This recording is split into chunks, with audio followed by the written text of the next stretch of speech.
Hello everyone and welcome back to our channel. In today's tutorial, I'm going to show you how to draw a circle in Google Maps. Drawing a circle on Google Maps can be useful for a variety of purposes, including measuring distances, outlining service areas, or creating a visual for a specific geographic region. While Google Maps itself doesn't provide a built-in tool for drawing circles, you can use Google Maps custom map to easily add circles. In this video tutorial, I'll walk you through the process step by step. So let's start by following the first step, which is to open Google My Maps.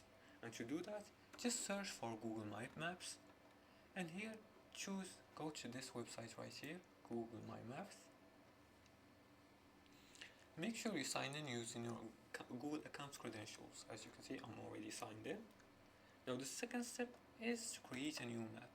And you can do that by clicking on create a new map and click create.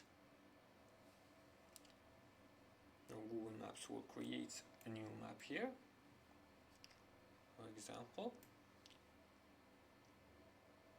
the second step is to use the drawing tool. Now on the maps toolbar, click on the draw line icon, which is the polygon or the polyline. Let's see here. Let's look for the editor.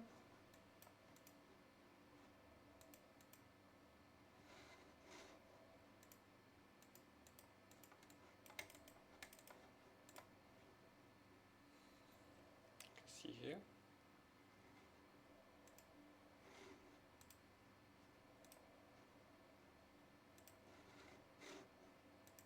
No, it has a little bit of problems.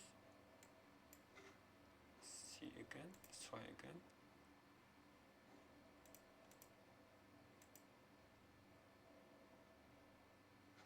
Now, as I said before, just choose the add a circle option from the drop down, and for the third step is to draw the circle. And to do that, just click on the map to place the center of points here of your circle, and drag the mouse outwards to adjust the radius of the circle, and release the mouse when the circle is the size you want. As for the fourth step, customize the circle. You can change the color and transparency of the circle using the toolbar, and add a label or description for more details if needed.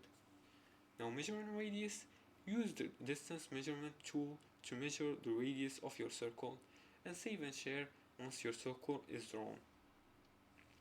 Drawing a circle on Google Maps can be a great way to visually define areas. By using Google My Maps, you can quickly create and customize circles for a variety of purposes, such as mapping out zones or measuring distances.